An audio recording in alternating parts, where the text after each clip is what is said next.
Good evening. I'm Greer McGearey, President of Seahorse Victoria, and with me tonight is Professor Noah Riseman, who's been studying trans history in Australia for the Australian Catholic University. Welcome, Noah. Thanks so much for having me, Greer. Before we sort of get into the details of the history that you've been studying, a little bit about yourself, like where did you come from and what brought you to Australia? Sure. Well, as you're all probably able to hear from my accent now, I did grow up in the United States. So I grew up in the suburbs of Boston. I went to university at Georgetown, which is in Washington, D.C. And at Georgetown, there is actually an Australian and New Zealand studies program there. And I wound up taking one of their classes just on a whim, thinking, Australian history, this could be interesting. And it was. I know Australians often think it's not interesting. I'm like, if you study it well and read the right stuff, it is. So I took an interest in Australian history as an undergraduate, did an exchange program at Melbourne Uni, fell in love with this city, went back, finished my degree, worked for a few months, saved some money, and moved out here, did my PhD, and I've been in Australia since 2004.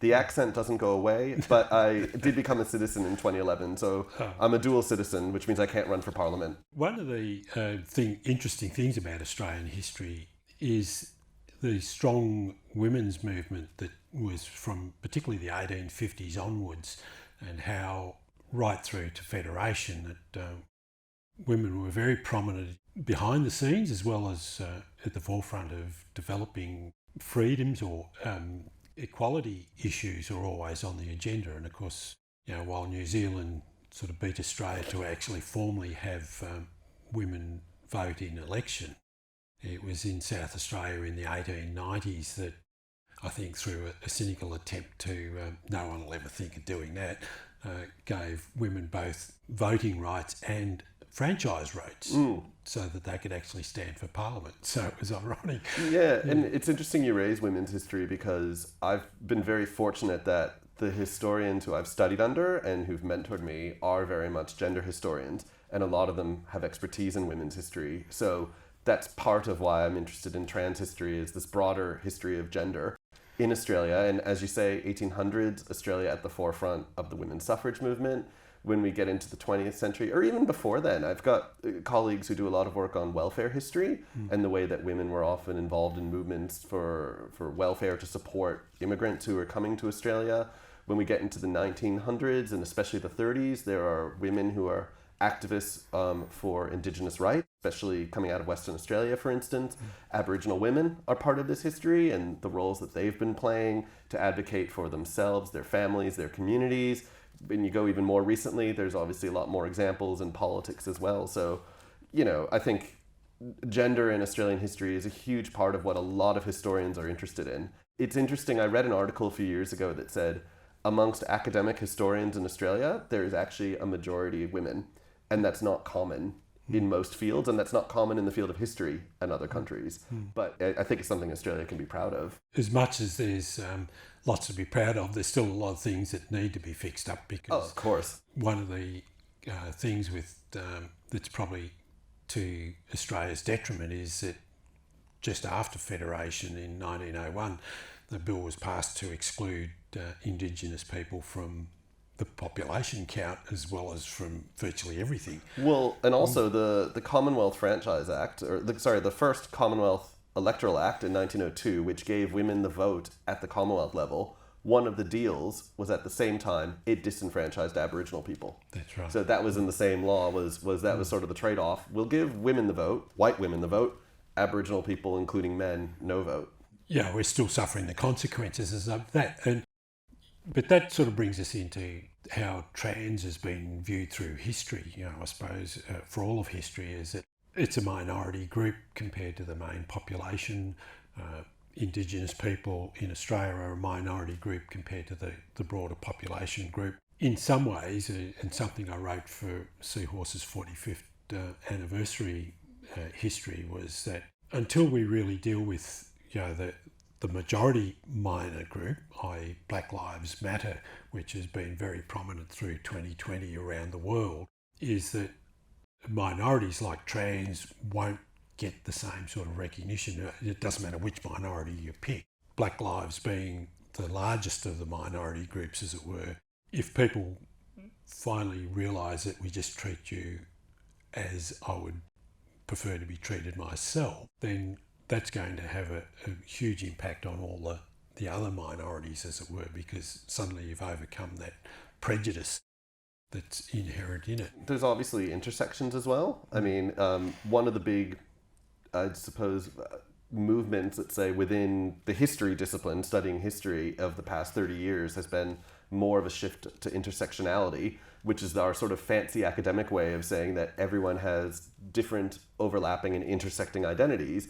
And for instance, the women's history, feminism, until the 1990s, and I'm broadly generalizing here, was very much about white women. And black women in the United States, Aboriginal women, other people of color around the world were saying, hold on, our experiences are not the same as you white women, and the concerns that matter to us are not necessarily the same. There's some that are, some that aren't, and this needs to be taken into consideration. And, you know, black men are oppressed, black women are oppressed in different ways.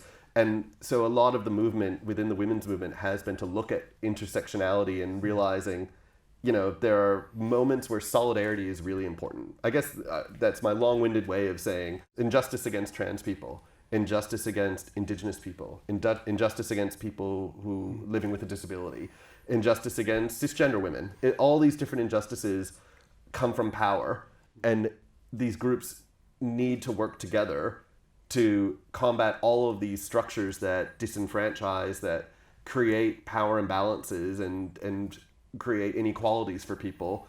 Sometimes those solidarities happen, and that's what there should be more of, but unfortunately sometimes there's sort of a competition amongst the groups, and it shouldn't be that way. When you look around the whole of the world, variations on humankind occur regardless of what people of any group of individuals or institutions have been teaching. These variations occur regardless. You know, so whether it's in Asia or in South America or even in Australian Indigenous population, you have the brother boys and the sister girls. And that comes from, you know, these variations. It's not a taught function.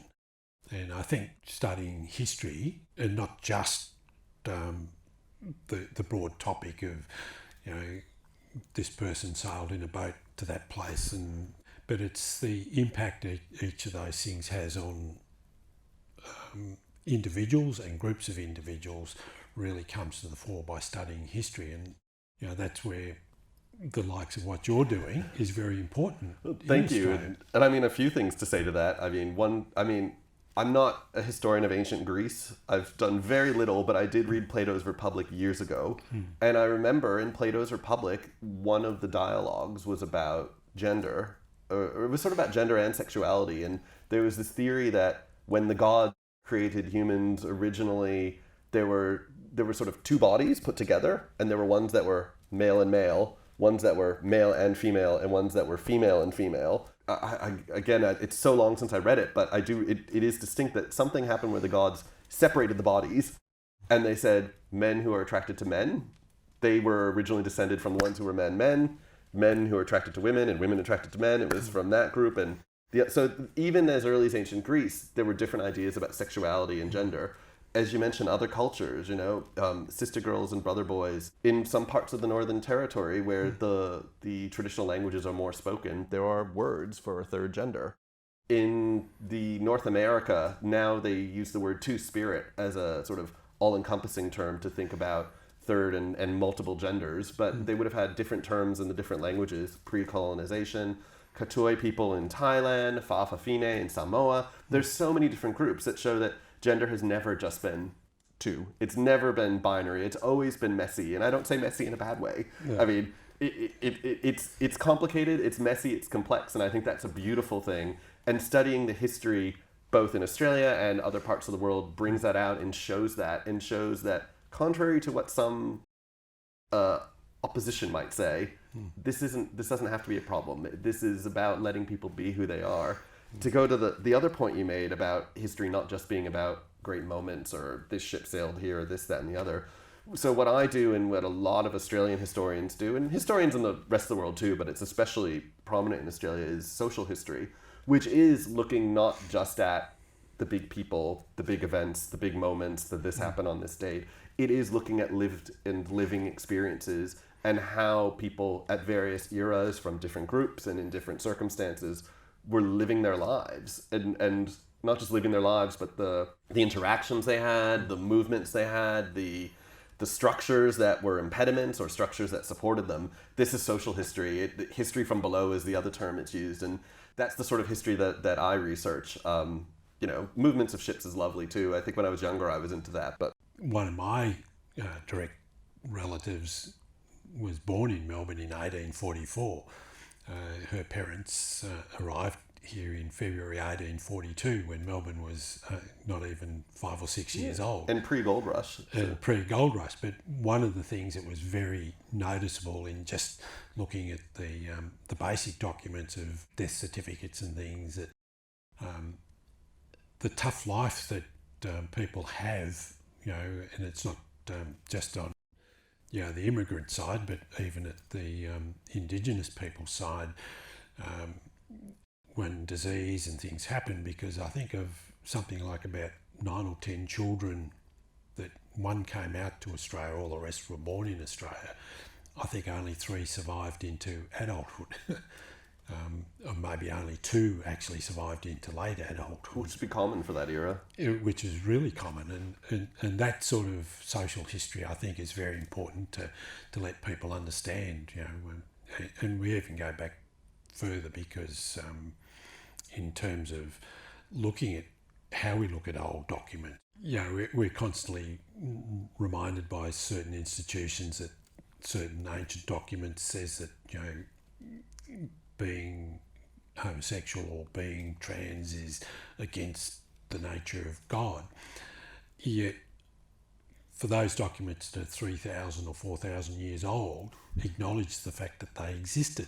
It's interesting. I mean, another thing you're sort of getting at there is it's not new per se, but it's become really exploding a lot with the digital transformation, is microhistories, focusing on one individual's life or a family, for instance. And with the digital revolution, we have access to all sorts of stuff, like old newspaper records. A lot of archives have been digitized. Immigration papers, all sorts of stuff is now available online that people can search. And this is great. And when you start following one paper trail, you just find more paper trails, and it becomes huge. That what in the old days might have been, say, a paragraph or 2 about one person or one individual can become a whole book.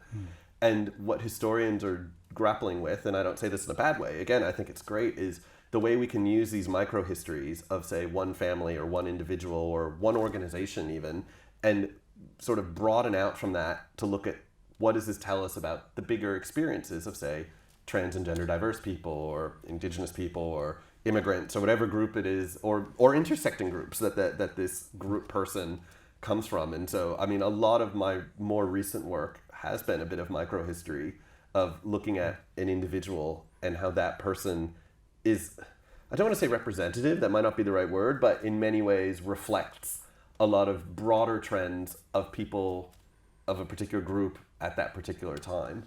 In your studying of trans in Australia, what are some of the key elements, in a broad sense, that anything? Where did you start? How did you start going about looking? Sure. Well, I might start by just positioning myself first, because I am a cisgender gay man, so I'm not trans myself, and I know that comes with privileges that I have, and it also comes with responsibilities of ensuring that this work is with the community and people such as yourself, and that it's meeting the needs and the interests, and more importantly, when I do write stuff, that it is affirming trans perspectives as best possible.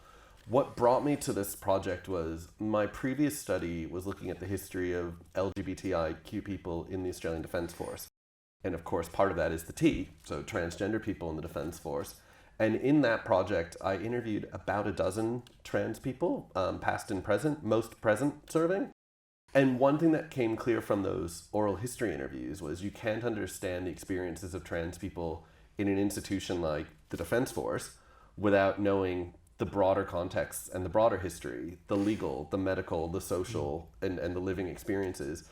And we don't have a complete, or I shouldn't use the word complete, but a sort of comprehensive history of trans people in Australia. There's been a few things written here and there, which have all been really helpful and foundational.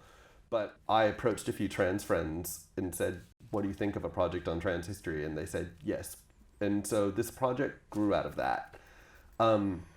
It's relying on a mix of oral histories especially, and I've been able to interview people aged from 20 through to, I think, 87, I think is how old she was. I might have her age wrong, but people who've been around for a while. So the oral histories have been able to get information going back to about the 1950s. More of it's really been really helpful for histories from the 70s onwards, but there have been a few older people who've been able to talk a bit about the 50s. Old newspapers, and we could probably talk about this a bit more, where you're able to look at examples of gender nonconformity before the word transgender existed. So I'm not saying before trans existed, but before there was a language for it. And that's a really important part of the study is language changes, how people see themselves change, how society constructs them change, and therefore understandings change.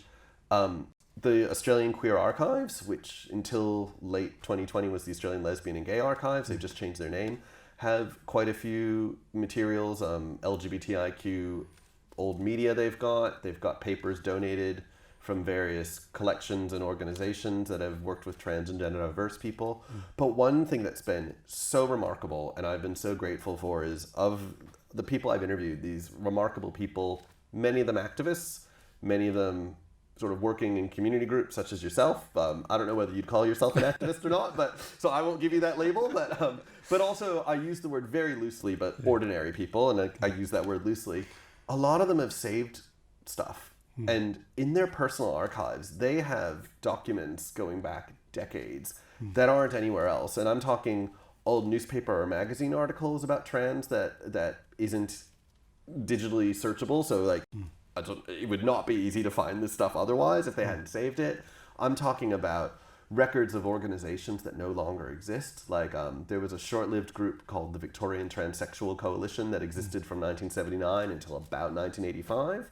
And, you know, some people have saved some of those records in their personal archives. Old newsletters from groups such as Seahorse or Chameleon Society from Western Australia or South Australia. Magazines from the 1970s, newsletters from the 1970s that people have saved. All of this stuff that people have been so generous to share. And I'm very much working through all of this to piece together Australia's trans and gender diverse history as best we can. I know just from writing a brief history of the last 20 years for Seahorse, going through old magazines, it's very time consuming. And to be able to retain what you'd sort of think is a relevant point. And that's also a challenge when it comes to writing. And I've been dealing this with some of the stuff I'm writing now is there's only so much you can write. And, you know, whether it's a word limit or just there's only so much people want to read, you have to cut stuff. And you also have to pick and choose what you think is the most important material to include. And one of those challenges as a historian in general, but also, again, as a cisgender gay man, not as a trans person, is making sure that the material is presented in an affirming way, is presented in a way that's reflecting the voices and perspectives of trans people, even though knowing, but we can't include everything. And also reflecting the diversity, because, you know, not every trans person has the same, you know, views on what being trans is about, same views on the law, same views on their own experiences. So finding, and intersectionality, again, to bring that in, people from non-English speaking backgrounds, immigrants, sister girls and brother boys, finding a way to bring in all of these different groups and their histories in a way where you sort of have an overall story, but also the diversity within the story. That's the challenge that we historians have, and hopefully we get it right, or as right as we can, but that I haven't written it yet. And that was a challenge I was finding just in doing fairly narrow sort of history, as it were. You know, what are relevant points to make. And year on year, you'd sort of see, there's a lot of commonality. We did that last year. We're repeating that this year. But going on to all of that diversity, I think that's really a key element.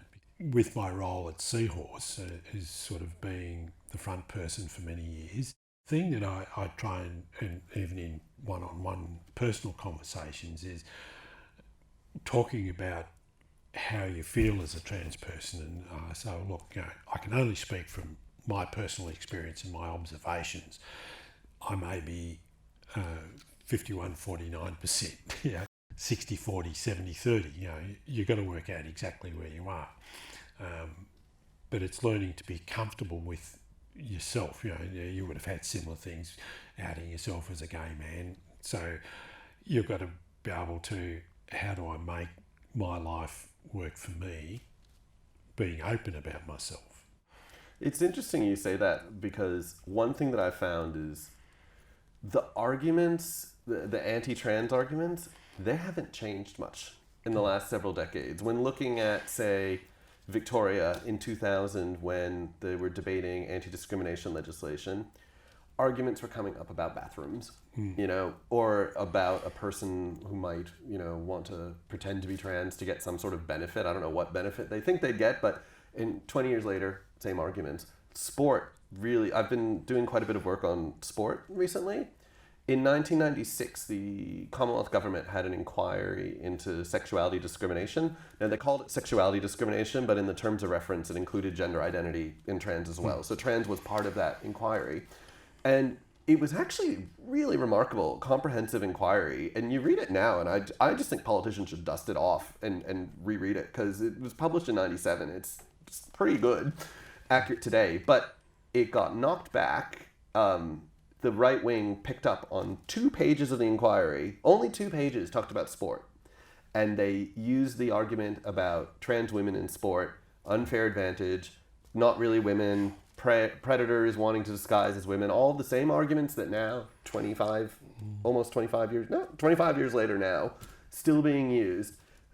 Those arguments were used to undermine this entire inquiry, actually. It's really remarkable. 300-page inquiry, 2 pages about sport, and it basically says sports will have to consider this on a case-by-case basis. That's essentially what it says. But this was used to undermine the whole inquiry, and 25 years later, sport is still used as this sort of argument to attack trans rights. It's very interesting how the more things change, also the more things stay the same. That's right. And I think recent events of the American election sort of highlights that. One of the things is it always puzzles me is that the right, a lot of the right wing say we're conservative Christian, and I emphasise conservative more so than the Christian point of it. But I'm wondering what they're conserving. What does conservation mean to me in preserving, what was in the past? And I would have thought that you actually conserve a value as opposed to a dogma. I have a much more basic thought. I mean, as again, cisgender man, I can't ever understand what it means to be trans, and I don't pretend to. And I mean, I've interviewed a lot of people and listened a lot, read a lot. I'll still never be able to experience it or understand it. I don't say this to be flippant, but sort of like, who cares? Like, this doesn't affect me. And I don't say that, again, not in a bad way, sort of you living your life authentically, affirmed as you feel and as you are, great. It has no effect on me. So why should I care? Like, this is what I can never understand, like the debates the last 2 years about birth certificate reform in Victoria. I mean, I even wrote to my parliamentarian, and she read a little bit of what I wrote in Parliament, which was lovely. But what I wrote was like, I'm a cisgender man who is comfortable with the sex assigned at birth, and I'm comfortable with my birth certificate, and therefore my birth certificate will stay the same. This has no effect on me whatsoever. So why should I care if someone else wants their birth certificate changed? And that's the thing about conservatism that I've never understood, is like, this actually, if you don't like this, well, that's disappointing, but fine. Yeah, and that's what really puzzles me in terms of, the old universal moral standard of to do unto others, as you do unto yourself. And I never wanted to walk down the street and bash somebody on the head because they look different. And that safety issue you just brought up, I mean, it's still an issue today. In the oral history interviews, it was an even bigger issue, I think, in the 1980s and the 1970s, and that's why anti-discrimination laws were one tool. I mean, things have changed over time. We haven't really gotten into much detail about it, but I think there are multiple tools in the shed, and some things haven't changed, but visibility is one of the big things that's changed, and that's been it's sort of started in the 70s slowly, more so in the 80s in Sydney, not as much in the other states, but in the Sydney in the 80s a bit, in the other states more so in the 90s and the 2000s. And visibility contributes to changing attitudes. It doesn't change them overnight, but I think visibility, contact, interactions, the history has shown that this is how the attitudes have changed and things have improved. When I say improved, I'm not trying to pretend that there are not problems. I think the statistics speak for themselves of the poor health and other outcomes for trans and gender diverse people, and all the more reason why we need to continue affirming and offering support where needed. But that said, looking at the history, things have changed, and I think they have changed for the better, and learning from that history can only hope things can continue to change. You're involved in compiling a report for the task force. It was for the task force, but it's now more for public, I suppose you'd say. The research I'm doing is national, but mainly by virtue of the fact that I'm based in Melbourne, a lot of where I've been able to get a lot of material especially has been on Victoria's transgender history. And so I did speak with the then chair of the Victorian LGBTIQ task force, Brenda Appleton, and said, would you like a report on Victoria's transgender history? And she said, that would be fantastic. Brenda is still the chief CEO, I think I always get her role wrong, CEO of Transgender Victoria. She stepped down from the task force, but she's still involved in so many other roles. But the task force isn't going to publish this, but Transgender Victoria is, and we're hoping it should be out in time for March for Trans Day of Visibility. And this is a report that's just it's an overview. And again, it's never ever going to be complete. And I mean, there's still stuff we're constantly learning, and there's a lot of diversity and word limits. There's only so much you can get in, but it is a report that's meant to sort of tell the general overview history of trans and gender diverse people in Victoria. And it will be available free, public, PDF. Transgender Victoria will host it on their website, I think. I hope I didn't just put words in their mouth, but that was the plan we've been discussing. Well, no, we look forward to seeing it when it is published. Thank you. And I'd like to thank you for joining me tonight in the conversation. Thank you for watching Bent TV tonight. My guest has been Professor Noah Riseman.